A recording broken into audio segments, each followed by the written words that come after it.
Hello friend, नमस्कार। Welcome to our channel. अगर यदि आप हमारे चैनल पर नहीं तो चैनल को सब्सक्राइब कर लें, जिससे कि आगे आने वाले वीडियो आपको सबसे पहले मिल सके। तो आज हम लोग 9.1 का पार्ट 2 पढ़ेंगे। ठीक, कल 2 सवाल बताए थे, तो आज हम लोग उससे आगे पढ़ते हैं। तीसरा नंबर से, तीसरा नंबर का सवाल है, एक ठेकेदार बच्चे को खेलने के लिए एक पार्क में 2 फिसल पट्टी लगाना चाहती है। 5 वर्ष से कम उम्र के बच्चों के लिए वह एक ऐसा फिसल पट्टी लगाना चाहती है जिसका शिखर 1.5 मीटर की ऊंचाई पर। ठीक देखिए, फिसलन पट्टी बनाना है। ठीक, पहला फिसलन पट्टी 1.5 मीटर की ऊंचाई पर है। ठीक, छोटा बच्चा 5 वर्ष से कम उम्र के बच्चों के लिए कितना मीटर ऊंचाई पर होना चाहिए? 1.5 मीटर का फिसलन पट्टी। ठीक, ऊंचाई पर होना चाहिए। ठीक, तो ये रहा जमीन, ये रहा ये ऊंचाई। ठीक, उसके बाद ये रहा फिसलन पट्टी, इसी को बोलते हैं फिसलन पट्टी। लिख लेते हैं फिसलन पट्टी। बच्चा लोग क्या करता है, इसी पे चढ़ेगा। ठीक, यहाँ से फिसलेगा। ठीक, बच्चा लोग स्कूल में क्या करेगा, इधर से चढ़ता है और यहाँ से फिसलेगा इसी पे। इसी का नाम है फिसलन पट्टी। कह रहा था 5 वर्ष से जो कम उम्र का बच्चा है उसके लिए 1.5 मीटर का शिखर का होना चाहिए फिसलन पट्टी ऊंचाई का। ठीक, तो ये रहा, हमको नाम दे देते हैं ABC, अर्थात AC क्या है? फिसलन पट्टी है। AB शिखर 1.5 मीटर का, BC जमीन हो गया। ठीक, कर कितना डिग्री कोण पर झुका है? तो भूमि के साथ 30 डिग्री का कोण पर झुका हुआ है। कितना डिग्री कोण बना रहा है? ये जो फिसलन पट्टी है भूमि के साथ कितना डिग्री कोण बना रहा है? 30 डिग्री का कोण बना रहा है। ठीक, देखिए इसी जगह इसको हम सॉल्व करते हैं, ध्यान से देखिए। ठीक, क्या कि सवाल थोड़ा सा इसका बड़ा हो गया है लिखने पर, तो जगह कम है, इसलिए इसको इसी जगह हम सॉल्व कर देते हैं। देखिए त्रिभुज ABC में देखते हैं, तो हमको निकालना क्या है? फिसलन पट्टी, अर्थात हाइपोटेन्यूस H निकालना है, कर्ण निकालना है। कोण के सामने जो भुजा होता है उसको प्रीपेंडिकुलर लंब बोलते हैं। ठीक, तो बच्चा बेस आधार BC हो गया। BC हमको नहीं चाहिए, क्या चाहिए? फिसलन पट्टी। करा प्रत्येक स्थिति में फिसलन पट्टी की लंबाई क्या होनी चाहिए? अर्थात हमको क्या निकालना है? फिसलन पट्टी की लंबाई। तो फिसलन पट्टी कौन है? AC है। AC निकालने के लिए अर्थात इसको हम कर्ण बोलेंगे हिंदी में इसको कर्ण बोलेंगे और इसको लंब बोलेंगे। तो इसके लिए हमको क्या करना पड़ेगा? लंब और कर्ण का संबंध कौन से फॉर्मूला में होता है? अर्थात P/H किस में होता है? साइन में होता है। साइन कितना डिग्री? 30 डिग्री है। तो कितना क्या होता है? P/H फॉर्मूला होता है किसका? साइन का। साइन 30 का P/H हो गया। P कितना है? 1.5 मीटर, 1.5 मीटर हो गया। ठीक, उसके बाद H नहीं है, मतलब AC नहीं है, कुछ नहीं है, तो AC ही लिख देते हैं इसको, क्योंकि यही निकालना है हमको, फिसलन पट्टी AC निकालना है। तो साइन 30 का मान होता है 1/2 और 1.5/AC। क्रॉस मल्टीपल AC गुना करेंगे तो AC हो गया। ठीक, 1.5 गुना 2 तो कितना हो जाएगा? 3.0। इसी को बोलेंगे 3 मीटर। अर्थात पहला फिसलन पट्टी की ऊंचाई कितनी, पहला फिसलन पट्टी की लंबाई कितना है? 3 मीटर का। ठीक, अब दूसरा फिसलन पट्टी देखिए क्या कह रहा है।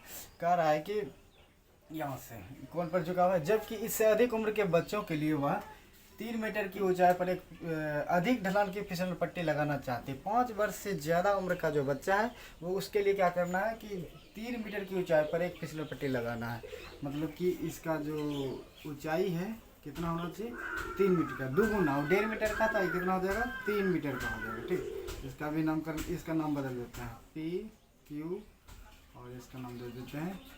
ठीक, 1.5 मीटर का था, 3 मीटर का है। 5 वर्ष से छोटा उम्र के बच्चे के लिए, 5 वर्ष से ज़्यादा उम्र के बच्चे के लिए। ठीक, कितना डिग्री कोण पर झुका है? तो कह रहे कि ये फिसल पट्टी जो है 60 डिग्री के कोण पे झुका। वो 30 डिग्री पे था, ये 60 डिग्री पे है। बस ये इसका नाम है क्या? फिसलन पट्टी। फिसलन पट्टी हो गया।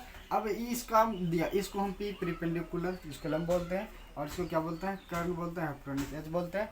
P और H का संबंध वही साइन में होता है, क्योंकि H हमको निकालना है। तो साइन अभी बार कितना है? 60 डिग्री है। साइन 60, सूत्र क्या होगा? P/H होगा। P का मान कितना है? 3 मीटर है, और H का मान कुछ नहीं है, इसको हम PR लिख देते हैं। ठीक, क्रॉस यहाँ पे साइन 60 का मान कितना होता है? √3/2 होता है, और ये हो गया 3/PR हो गया। क्रॉस मल्टीपल करेंगे तो PR बराबर, PR गुना √3 हो गया। ठीक है, 2 गुना 3 6 हो गया। ठीक, यहाँ लिखते हैं तो ये कितना हो जाएगा? PR बराबर 6/√3 हो गया। ठीक, अब इसका परिमयकरण कर लेते हैं। ठीक, √3/√3 हो गया। 6√3 गुना √3 3 गुना 6 बराबर 2√3 मीटर। ये आंसर हो गया। पहला फिक्शन की लंबाई कितना है 3 मीटर है, दूसरा कितना है 2√3 मीटर है। चलते हैं नेक्स्ट सवाल पे। चौथा सवाल है भूमि के एक बिंदु से जो मीनार के पाद बिंदु से 30 मीटर की दूरी पर है। भूमि के एक बिंदु मान लेते हैं, ये मेरा भूमि का एक बिंदु है, इसको भूमि मान लेते हैं, जमीन मान लेते हैं, ठीक। इसको सी मान लेते हैं, ठीक। कह रहा है भूमि के एक बिंदु से मीनार के पाद बिंदु, तो ये खड़ा कर देते हैं मीनार, ठीक। ये इसको शिखर बोलते हैं, इसको पाद बोलते हैं, इसका नाम दे देते हैं A B C। मीनार का पाद बिंदु कहेगा तो क्या कहेंगे हम B कहेंगे, और मीनार का शिखर कहेगा तो A कहेंगे, ठीक। AB क्या है मीनार है, और BC क्या है जमीन है। कह रहा है कि भूमि के एक बिंदु से जो मीनार के पाद बिंदु से 30 मीटर की दूरी पर है। मीनार का पाद बिंदु और भूमि का एक बिंदु दोनों के बीच की दूरी कितना है 30 मीटर है, ठीक। उसके बाद कह रहा है मीनार के शिखर का उन्नयन कोण 30 डिग्री है। मीनार के शिखर का उन्नयन कोण कितना डिग्री है 30 डिग्री। इसको यहाँ से मिला देते हैं, उन्नयन कोण हमेशा नीचे बनता है, तो कितना डिग्री का बना 30 डिग्री का। मीनार का शिखर का उन्नयन कोण कितना है 30 डिग्री का है, ठीक। 30 डिग्री का हो गया। मीनार की ऊंचाई ज्ञात कीजिए, इसी को हम मीनार बोलते हैं, तो यही निकालना है, ठीक। ये रहा मीनार, मीनार की ऊंचाई निकालना। ए भी क्या है मीनार है, मीनार की ऊंचाई निकालना। देखिए ये रहा पी, इसको प्रीपेंडिकुलर, इसको हिंदी में लंब बोलते हैं, ठीक। इंग्लिश में पी बोलेंगे। और इसको क्या बोलेंगे बी, बेस आधार बोलते हैं इसको हिंदी में, ठीक। और इंग्लिश में बी बेस बोलेंगे। हमको पी और बी का संबंध खोजना है, क्योंकि हमको पी निकालना है, बी दिया गया है, ठीक। ई 30 डिग्री है, कोण के सामने वाला जो भुजा होता है इसको लंब बोलते हैं, प्रीपेंडिकुलर बोलते हैं पी, ठीक। तो हमको इसका संबंध पी और बी का संबंध किसमें होता है टेन में होता है। तो त्रिभुज ABC में क्या करते हैं टेन का लगा देते हैं। टेन कितना है 30 डिग्री है। क्या होता है फॉर्मूला P/B होता है। P का मान कितना है कुछ नहीं है, तो P के जगह पे AB दे देते हैं, क्योंकि AB मीनार है, AB निकालना है। और B कितना है 30 मीटर है, 30 मीटर, ठीक। अब यहाँ पे 30 का मान कितना होता है 1/√3। पहला वीडियो हम बता चुके हैं, सबसे पहले से सबका ऑपरेशन किए थे, फुल्ली ऑपरेशन, ठीक। 30 का 1/√3 होता है AB/30। क्रॉस मल्टीपल करेंगे तो इधर से AB गुना √3 बराबर 30। AB बराबर कितना हो जाएगा 30/√3। ये गुना में था भाग में आया, ठीक। इसका हर का परिमेयकरण कर लेते हैं। √3/√3 30√3/3। √3 गुना √3 कितना होता है 3 होता है। √3 गुना √3 3। इसको काट देंगे तो कितना हो गया 10√3 मीटर आंसर। ये हुआ मीनार की ऊंचाई कितना हो गया 10√3 मीटर। चलते हैं नेक्स्ट सवाल पे। पांचवा सवाल है। पांचवा सवाल को देखिए, कह रहा है क्वेश्चन भूमि से 60 मीटर की ऊंचाई पर एक पतंग उड़ रही है, ठीक। ये रहा मेरा भूमि, इससे कितना ऊंचाई पर 60 मीटर की ऊंचाई पर। तो ये रहा 60 मीटर की ऊंचाई पर, ये रहा पतंग की ऊंचाई। ए बी हो गया पतंग की ऊंचाई, ये रहा BC बोल देते हैं इसको भूमि, ठीक।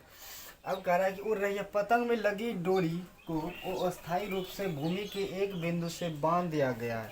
तो मान लेते हैं कि C पर बांधा है, ठीक है। पतंग को, पतंग की डोरी को, रस्सी जो होता है उसमें जो धागा पतंग में बांध करके उड़ाते हैं, बांध दिया गया। भूमि के साथ डोरी का झुकाव 60 डिग्री है। भूमि के साथ, ये रहा भूमि और ये यहाँ से क्या है कि पतंग उड़ रहा है यहाँ पे, तो डोरी यहाँ इधर से या इधर से हम कर सकते हैं। तो यहाँ से कोई पकड़ करके उड़ा रहा है पतंग को, ठीक।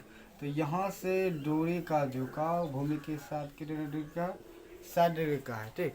तो ये रहा डोरी की लंबाई, ठीक। ये हो गया डोरी। AC को हम क्या बोलेंगे डोरी।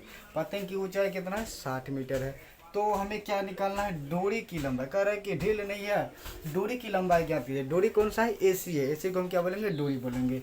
और पतंग की ऊंचाई कितना है 60 मीटर का है। हमको ये इसको इसके सामने ये हो गया प्रीपेंडिकुलर P हो गया, और इसको H हाइपोटेन्यूज बोलेंगे। P और H का संबंध क्या होगा तो साइन में होता है। साइन कितना डिग्री 60 डिग्री। तो त्रिभुज ABC में लगा देते हैं साइन 60 डिग्री। क्या होता है फॉर्मूला P/H होता है। ये होता है साइन का सूत्र P/H। P का मान कितना है तो 60 मीटर है, और H का मान कुछ नहीं है, तो AC डोरी है, तो AC की लंबाई, ठीक। साइन 60 का मान √3/2 होता है, और 60/AC हो गया। क्रॉस मल्टीपल करेंगे तो √3 गुना AC हो जाएगा, और 120, 60 गुना 2 120 हो गया, ठीक। अब इसका क्या करते हैं गुना में है तो भाग में जाएगा 120/√3 हो गया, ठीक। अब हर का परिमेयकरण कर लेते हैं। हर का परिमेयकरण कर लेते हैं √3/√3 जो नीचे रहता है उसी को ऊपर नीचे से गुना कर देते हैं। तो कितना हो जाएगा ये 120 √3/√3 का √3 कितना होगा 3 होगा। काट देते हैं इसको, 4 × 12 40 हो गया, 40 √3 मीटर आंसर हो गया। यही हुआ डोरी की लंबाई। तो थैंक यू फॉर वॉचिंग। अगर ये चैनल को सब्सक्राइब नहीं किए तो चैनल को सब्सक्राइब कर लें।